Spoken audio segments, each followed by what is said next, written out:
saltiness of it, the texture, really good. I do approve. Gruyere, smells good. Tina, how about you?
I just want to be free.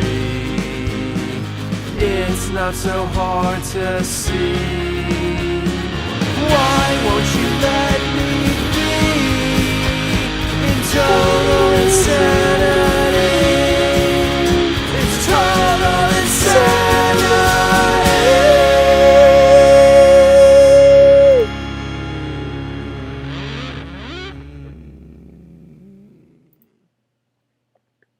Hello.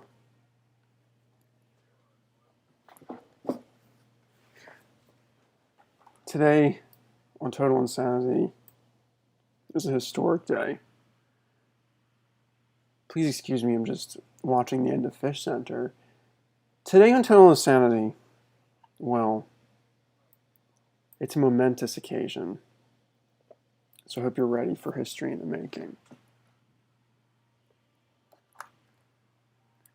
Now I can turn this off.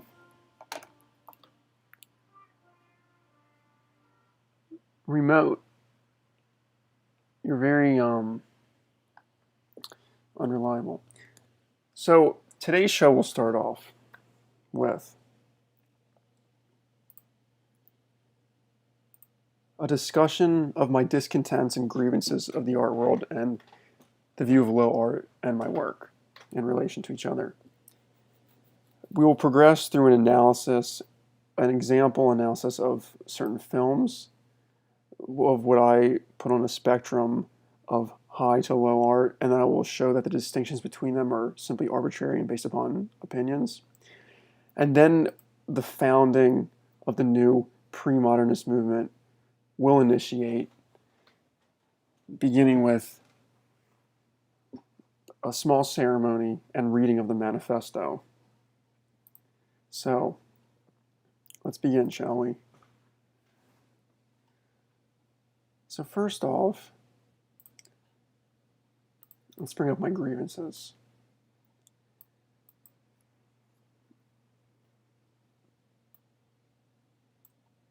So let me make sure this is working here. Let me bring up, it's very hard using one screen to do all this. Okay. So I always kind of have to give my little disclaimers all the time, like, oh, I don't want to like offend, I don't feel like doing that. But just know that those disclaimers are there. I think you know by now what the disclaimers will be. So we're just going to hit the ground running. So I want to start off with this example that there's this performance of artist Andrea Fraser where she's imitating, she's basically just reading off different artists, different art world people's speeches, writings, and she's just basically parodying them.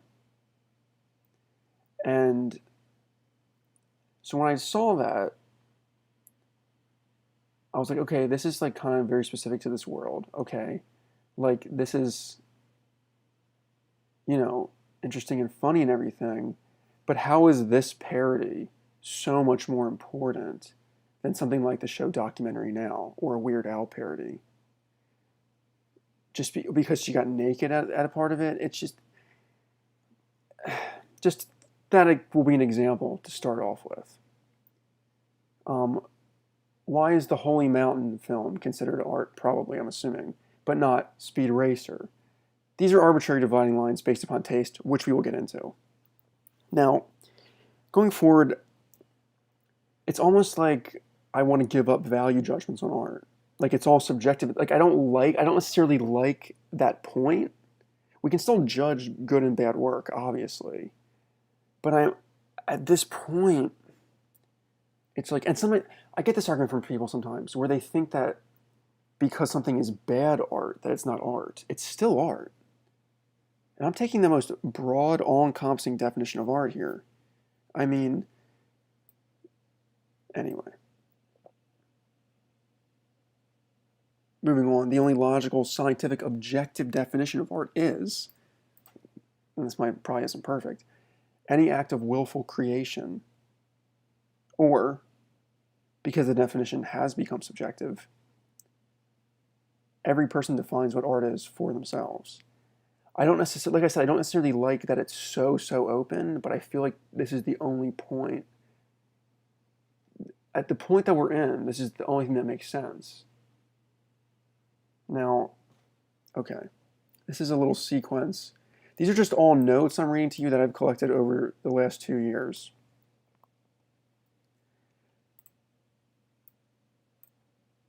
I feel like we need some diversity in imagery. So hold on a second here.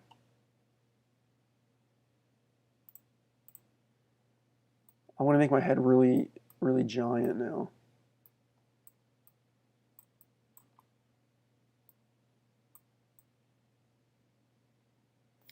Okay, so here's some statements that I have it labeled as logical art statement. Number one, art does not have an agreed upon definition within a fine art context. And this is true. I have classes, they ask, how do you define art? Oh, okay. Though it tends, in parentheses, though it tends to focus on new ideas, challenging viewers, and dealing with important topical issues. Like it has those types of, like people, when I see people bringing up what art is, they always feel like it shouldn't just be like entertainment. It should be like trying to push something new, trying to show people something new, trying to make them uncomfortable, whatever. But the definition is not agreed upon because nobody ever can get this like agreed upon definition. Okay, right? Now, art does have a dictionary and colloquial definition, which includes all creativity. In fact, if I bring up the dictionary definition, art, the expression or application of human creative skill and imagination. Okay? Works produced by human creative skill and imagination. Creative activity resulting, okay. They give some examples and stuff, but so, number 3. The fine art context accepts low art aesthetics, because I've said, oh, low art, and people were like, no, I think that argument's over, and I kind of disagree. Low art aesthetics have been accepted. Anyway, the fine art context accepts low art aesthetics and forms. They do that, but they do not actually accept low art itself, because it does not believe that mainstream popular TV shows, cartoons, memes are art. But then, kind of contrarily, the fine art context accepts certain pop culture low art forms on an arbitrary, opinionated basis built upon point 1, such as, oh, the Talking Heads are art, oh, Tarkovsky's art. Okay, right? Now, number 5, within my work, by not attempting to say something important and to simply entertain, while also not trying to differentiate my work from YouTube videos, while presenting it within the fine art context, is a direct challenge to the preconceived and historical definitions of art. So that's that. Now, here's something about my music. You may see my music as pop and say that's already been done. But I say, think about this electronic music with beeps and like avant-garde sounds. That's already been done as well. But if you make that stuff, oh, that's cool. But pop, oh no. To me, to some people, the pop music isn't new and interesting. To me, the electronic music isn't new and interesting either.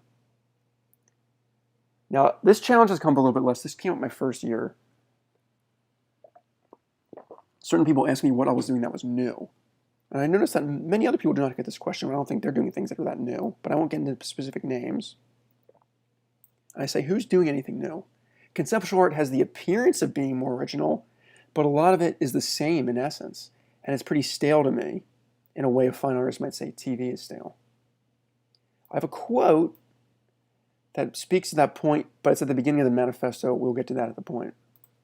Painters and sculptors get all this formal talk, but no one talks about, it seems like people ignore certain video, digital artwork, or at least my work formally. I say, how are my Snapchats I've taken from life and creatively maneuvered and wrote phrases into, right? How are those worse than some other artists I see that are just taking pictures on their phone from their life? And those are accepted, but then the Snapchat things aren't. Moving on. People act like the low art, high art issue is solved, but it is not. This is what I touched upon before. Okay, this is repeated. The art world has allowed low art aesthetics. Got that.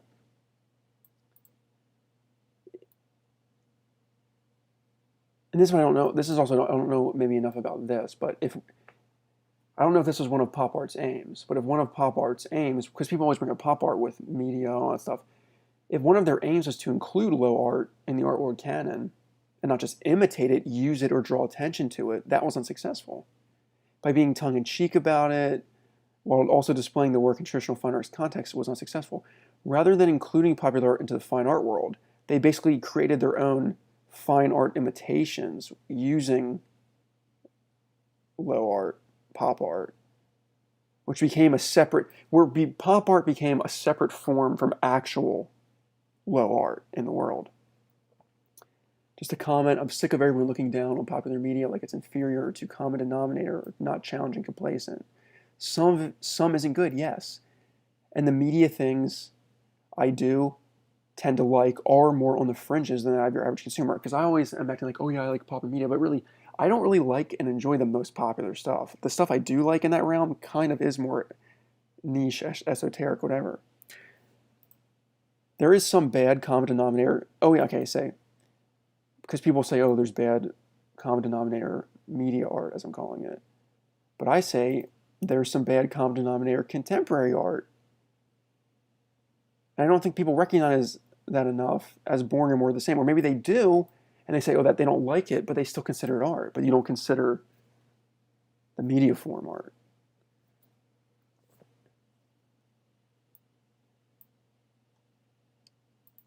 The criteria for art should not be tied to a value judgment. That's what I mentioned earlier. Art does not have to be good to be art. And that judgment for what good is often subjective in itself. That means if there is a piece of fine art you think is bad, without sufficient critique, challenge, or meaning, it's not art, according to the basis that the lower forms don't achieve this.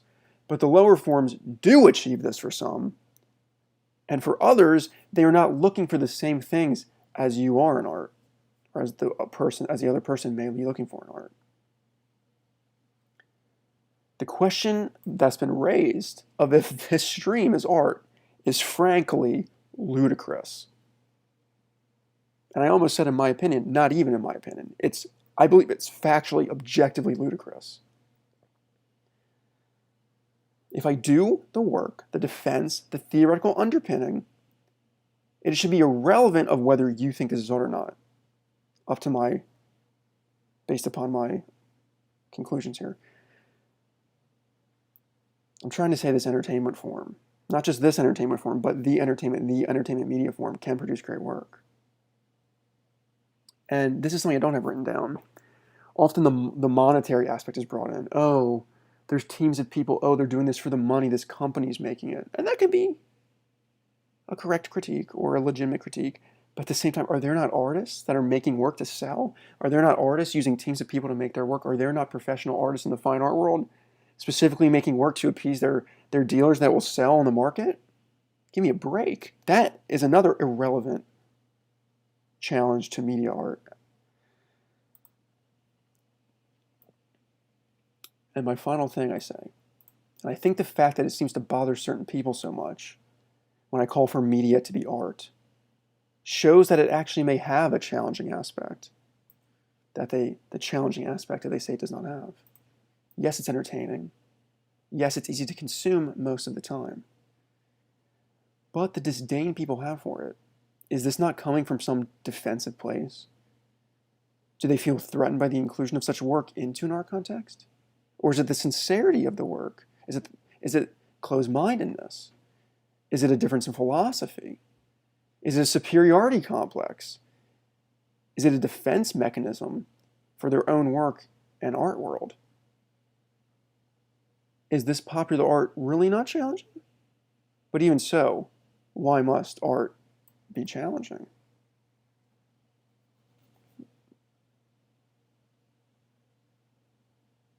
And that are my thoughts, or those are my thoughts on that. Okay, this has been a pretty serious show today, okay? You might have been looking for some comedy here, but there might be a little bit. Is this whole thing comedy? How serious am I saying all these things? Well, that's up for you to decide. So now,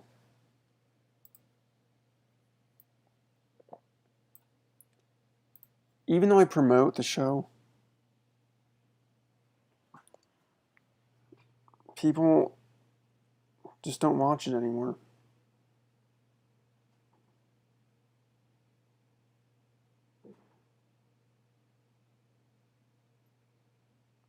I don't know if it's the quarantine. I don't know if it's the lack of normal communication. I don't know. I don't know if it's that my show is terrible. But this was dealt upon the last show. Regardless, I will carry on. And so,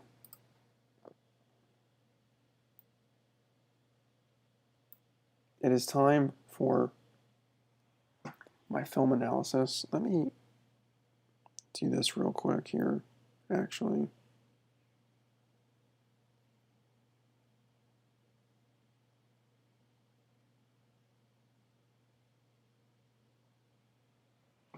Okay, so we will move on to, not that,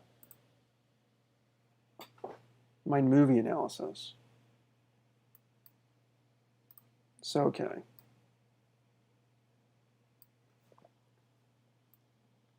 This is kind of going to exemplify how I believe distinctions between high and low art are completely arbitrary. Sean Andalou, my hand gets green screened out, okay. On the left-hand side, the famous Dali Buñuel surrealist film. I think everyone pretty much agrees that this is art. I was shown it in my modernist art history class. Okay, that's art, right? It's short. It's a short film. I can't remember if it has a narrative or not. I know it has just wild scenes. Okay, it's shocking. It's, especially for the time, you know, it's surreal, for lack of a better word. It satisfies like those avant-garde, not necessarily making sense, not necessarily being pure entertaining. Okay, pretty much agreement art. Now, next film, Solaris. This is by the director Tarkovsky, who's done Stalker. His films are in Criterion Collection. I think many people believe his films are art as well. People see Stalker as an artwork, right? And art, this is like a great film. And so Solaris would fall into that. It's a little maybe not spoken about in the same context as Stalker, but still, I think this is still within that art category because of its solemnity, its ambient mood, what it says about human nature, the contemplative, meditative. They're very long. So it bores some people. I'm actually not bored by Tarkovsky.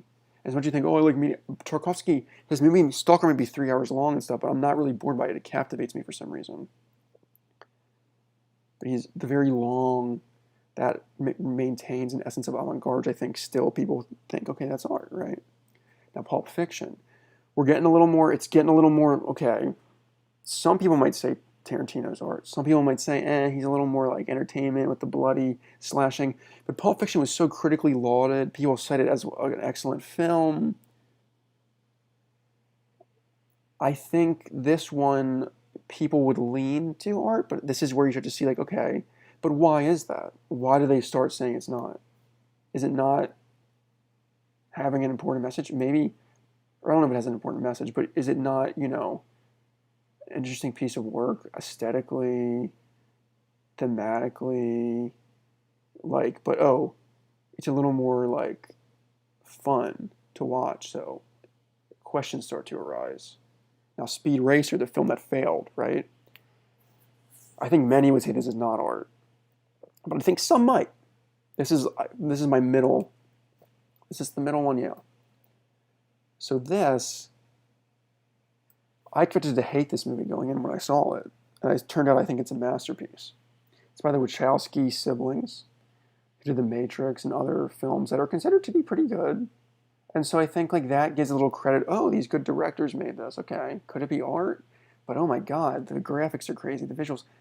But to me, the way that it uses the visuals, it goes over the top extreme with computer animation. It takes the essence of the Speed Racer show, runs with it, embraces it, pushes it to the max, and I think does so exquisitely. And I believe this. I believe everything on here is art, just to get that out of the way. But I think this is where we start reaching trouble now. Now, Napoleon Dynamite. I don't know who will say Napoleon Dynamite's art. I do. Some people might. Napoleon Dynamite is an odd comedy. It actually, I think, might have bored. It was pretty weird for some people. So I think there could be a little essence of, it has some. It might be art. It's kind of throwaway. It's kind of, but I would argue it's not. Look at the themes. Where are Napoleon's parents? Look at Uncle Rico's regret of his life. Look at Kip's relationship, online stuff. Look at Napoleon trying to navigate through this world that he feels so alien from. Like, look at the girl in it whose pressures of beauty to get breast implants from Uncle Rico. There's a lot of if you want to look at stuff, like you can find like important themes in these things. So now moving to Forgetting Sarah Marshall. I think this would lean on people saying not art. This is just a freaking ridiculous, crude comedy film. And while I would say that is true, it has a ridiculousness and crude comedy, it also kind of, the way that it examines the life after a breakup like that, I think is pretty, it might be like not really saying anything new. It might be like, kind of cliched in certain ways. But I think it still has a helpful purpose in helping people cope and helping people enjoy themselves and helping people relate and maybe help someone with a similar problem.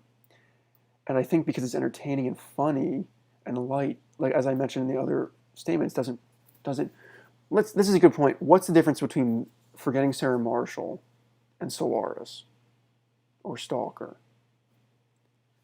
It's shorter, Forgetting Sarah Marshall.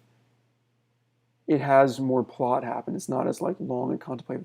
The cinematography is probably worse, like from a unique standpoint of like visual interestingness, aesthetic interest. Um,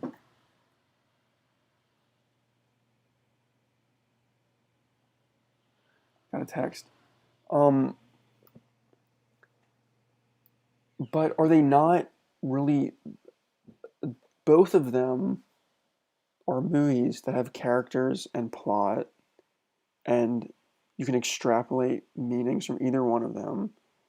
Some may say the ones in Stalker or Solaris are more profound, but some people might watch those Tarkovsky films and get nothing, and they may say that they felt more profound emotion from Forgetting Sarah Marshall. And so this subjective comparison starts coming in. And then Vibes, this movie I watched recently, I can't get enough of it, I freaking love it. It failed critically and commercially. It's truly a movie for pure enjoyment, really. But I think for what it's trying to do, it does it perfectly. It does it expertly. Excuse me here. The plot is written so well that the critics miss the point.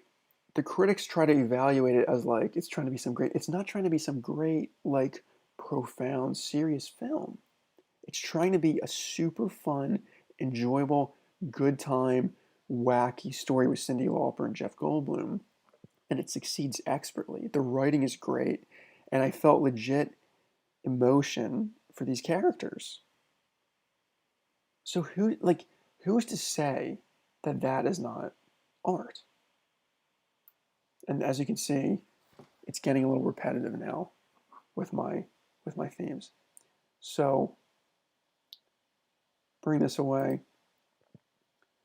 We will move on to the final founding of the pre-modernist movement, as I'm calling it. So first, I've been thinking about this for a little while. It was initiated by me doing it for sure by this meme that I saw. I think probably being posted because of certain times you're going through. Social times. Reject modernity, return to tradition. I'm trying to speak too fast. I don't necessarily think that we should return to tradition. So I don't necessarily completely agree with this meme, but the essence of it, I appreciated. And I was like, okay, yeah, people are actually saying this now. Reject modernity. It's time to return to pre-modernity. And I'll explain what I mean by that in a moment. But first, we must have the ceremonial lighting of the candles. So please excuse me.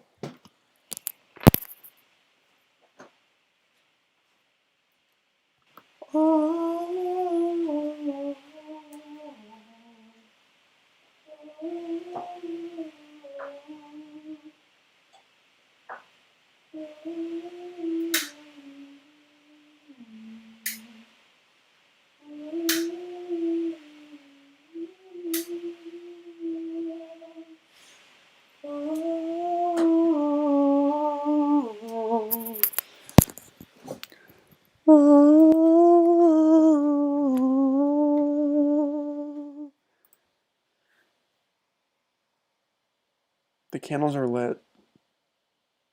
We may now begin.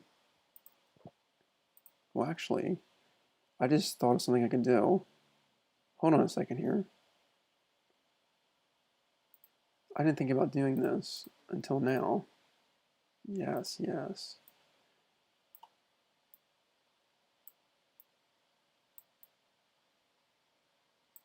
Okay. Hello, everyone. We will now begin the reading of the Pre-Modernist Manifesto.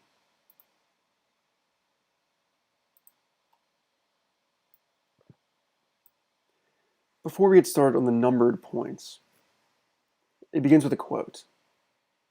Pre-Modernist Manifesto. Quote, "The great, in parentheses, but wholly unintentional, irony of postmodernism is that it is a direct equivalent of the conformist, unoriginal establishment that Duchamp attacked in the first place. This is a quote from the Stuckist art movement, who I believe want like a return to painting. I don't really completely agree with the Stuckists, but this idea from them, I wholeheartedly agree with.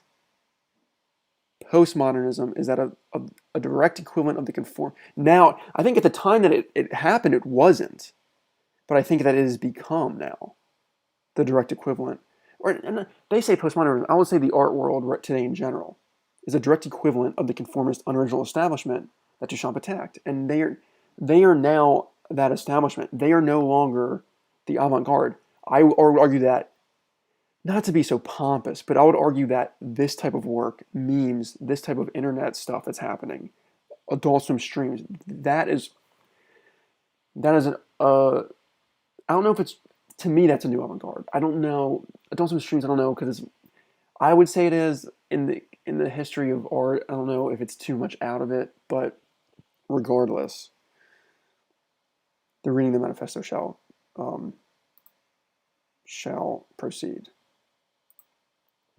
Number 1, just as all things are a cycle, we now complete the art cycle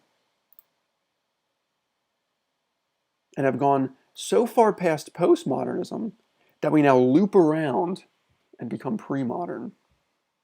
Number 2, the term premodernism is both a silly joke and completely serious. Number 3, we reject all rules, restrictions, and discriminations against so-called low art and kitsch. Number 4, we call for a union of all art fields, including traditional fine art, media art, parentheses, TV shows, memes, film, music, literature, etc.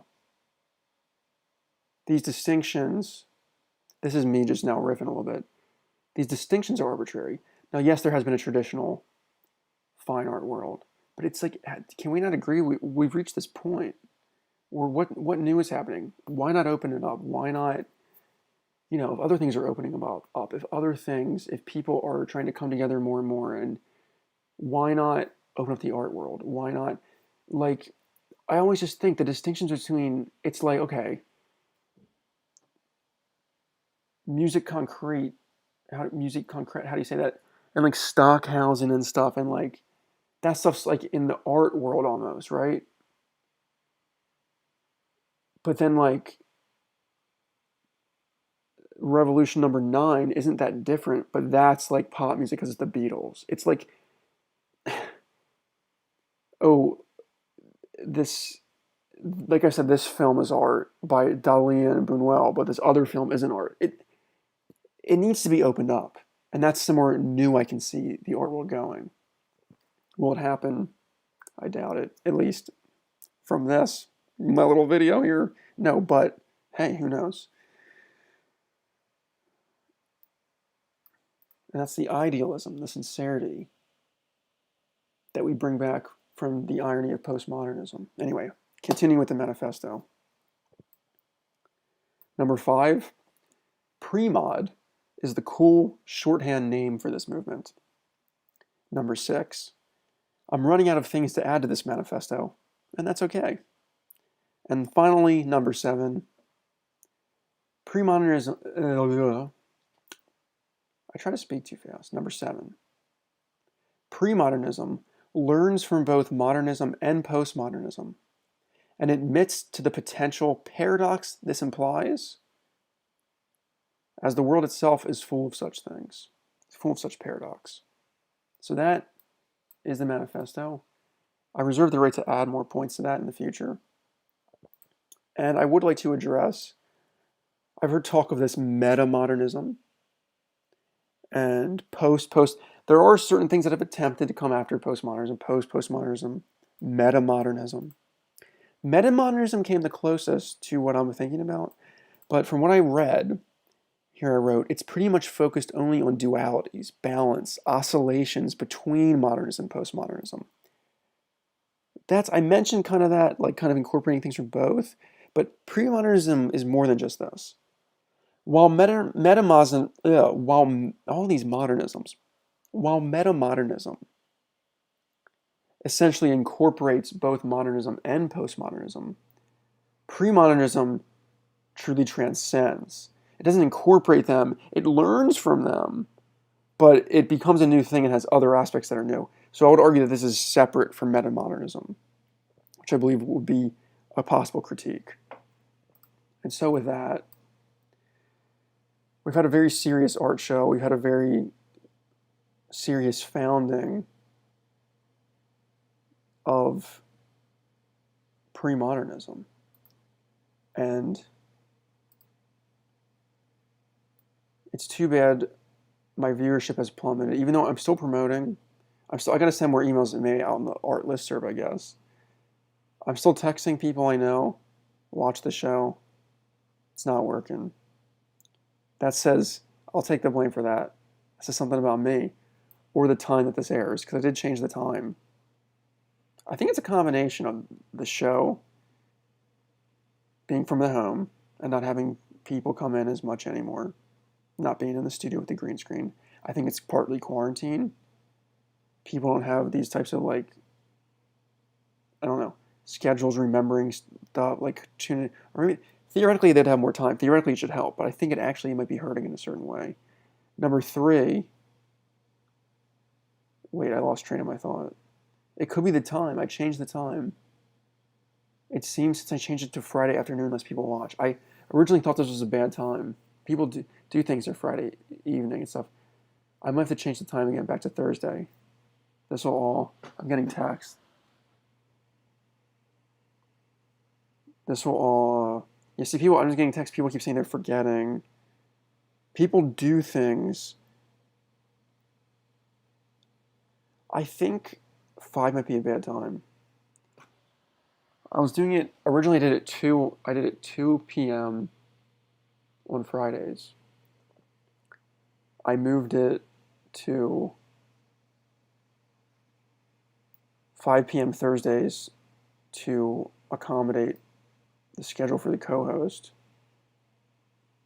And then I just kept it at 5 and moved it to Friday because it worked better schedule-wise for me.